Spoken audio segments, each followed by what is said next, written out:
the idea of that was to get people to connect to Curiosity, the Mars rover, by bringing it closer to home, to our living and working places, by having getting the data that's sent from Curiosity, and it's made available from NASA, and making some representation of it that that mimics those movements, those actions of here.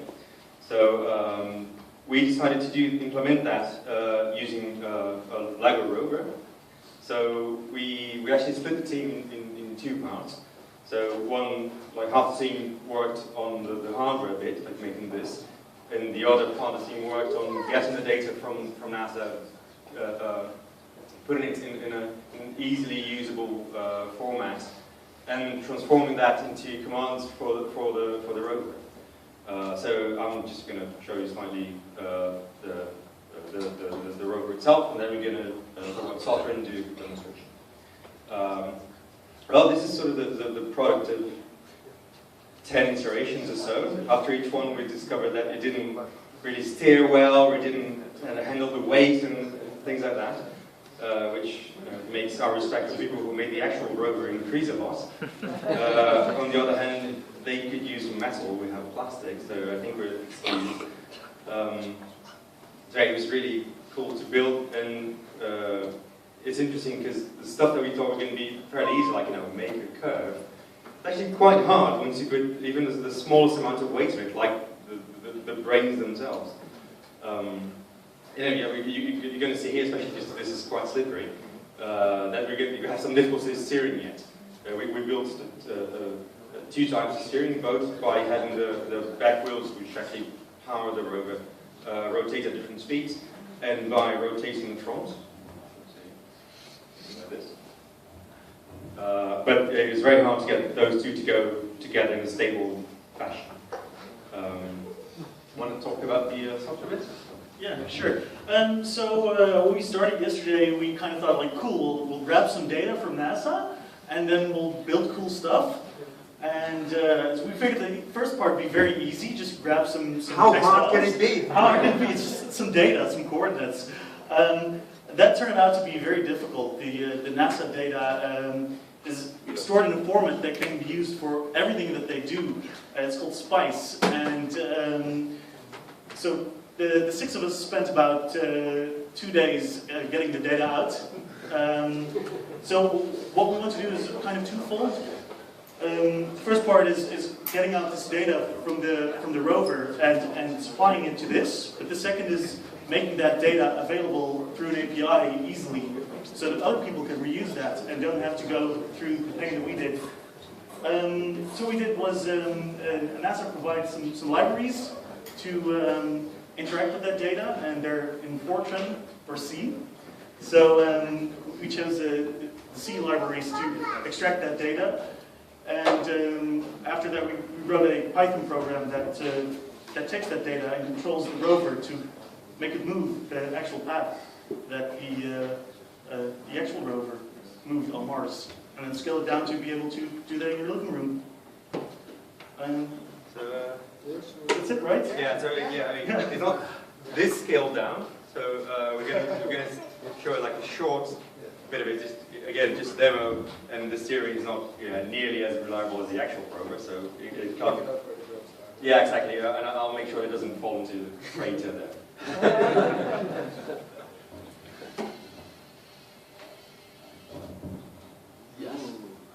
Remember, the actual rover moves sort of just as slowly as this one. Yeah, exactly. It's real time. But yeah.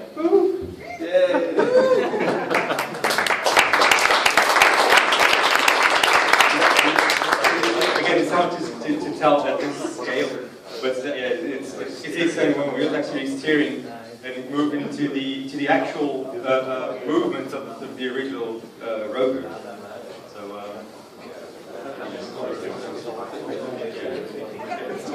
Yeah. I think it's really cool. And I was wondering, is there data in there that you could also potentially, even with a lot more work, show like the movement that it made because of the terrain on Mars? Yeah, we completely ignored the Z-axis.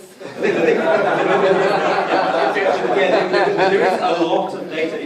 It's actually something that we wanted to do at the start, because we knew that we wouldn't be able to use all the data from the beginning, but something we wanted to do from the start, and we just didn't have time to, but we were really cool, was to display the images, the pictures that Curiosity sent. So the original idea was to mount a tablet here. So when you move somewhere and rotate the eyes, which you just showed, rotate the eyes and it takes a picture, we actually show the picture on tablets. We have the image data, we have telemetry, we have sensor data, we have loads of stuff, including the Z-axis.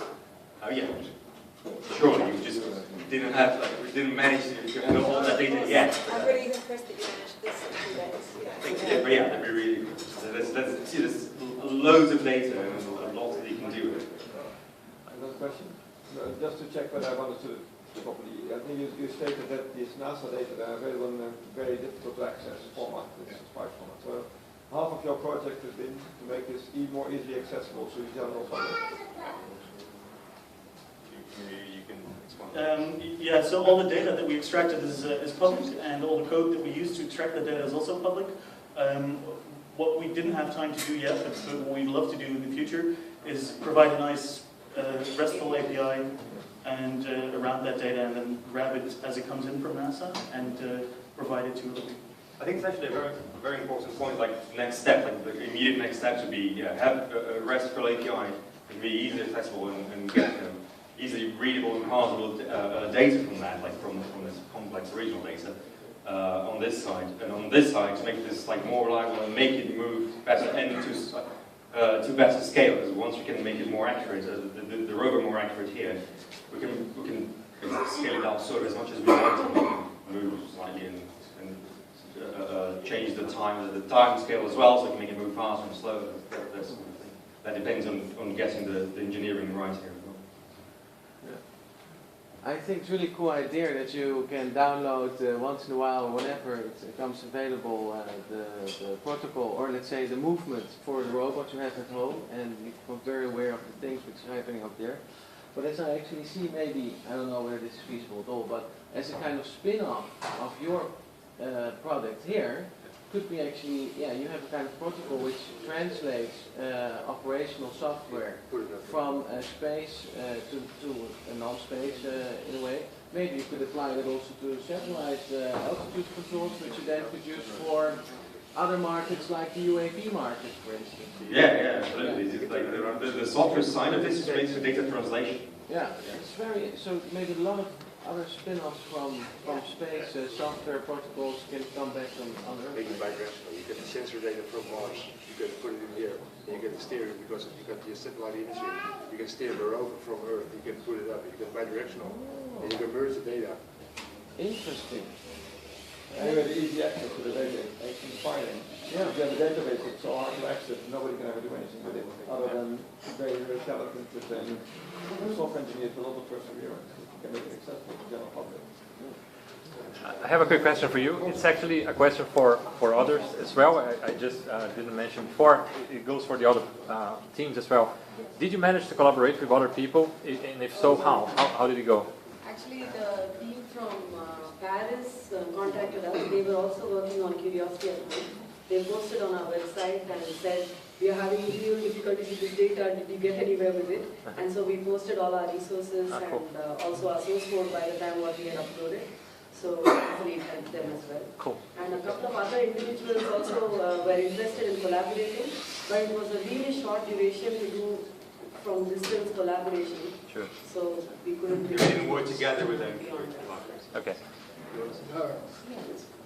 So you take that one step further. So I can imagine around the world there were other teams working on that challenge. I mean, do you know how far you got compared to the other teams in making that data usable? We need to look. Just a little bit from France. There was just one contestant from France. Yeah. I uploaded some pictures, but I don't know how far they were with getting the group. To be very honest, I only knew how far we had gotten until sort of 5 minutes ago when we finished putting it together. I believe they gave up on extracting the data from the SPACS system. Yeah, they opted to use the images that are uploaded with the paths and do like pixel calculation. I think I read that. Yeah. So. Because one of the challenges we have, you know, I work on the human exploration program, and so yeah, I work on the human exploration program, so sending people back to the moon and onto Mars, and the speed of the rover is the speeds that we've been able to achieve are not what will make a sustainable human exploration program in the future. So we need to be able to do things faster and do it in this environment, which is, you know, rugged terrain and dust, and you don't have all the hazards mapped, and so maybe you could spin off some other ideas that people would have about how to help us make rovers. You make an autonomous rover, just mapping out all the bits and Z-axis and sensory data. You put it in a database, and you get your own rover in this environment where you can read. Yeah. It's actually also relates to something that I read some time ago, just this researcher from England suggesting, when the rover landed there, a lot of people say, oh, you should have done this, should have done that. Say, well, do it. If you think something should be done differently, do it. Just build something, just put it in a desert somewhere and see how it behaves. And with this sort of project, we feel like, you can get actual movement data from the rover. So, okay, see how yours fare against it. Try it out. And then you can sort of, just like you're doing with this hackathon in general, just sort of crowdsource this knowledge or this gathering of information. Yeah, so how would it behave? Different people are going to come up with different solutions. And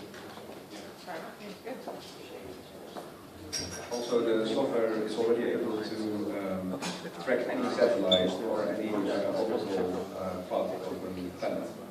So that is already, because you are to manage to parse data as possible now. Take any project from NASA, basically. Thank you very much.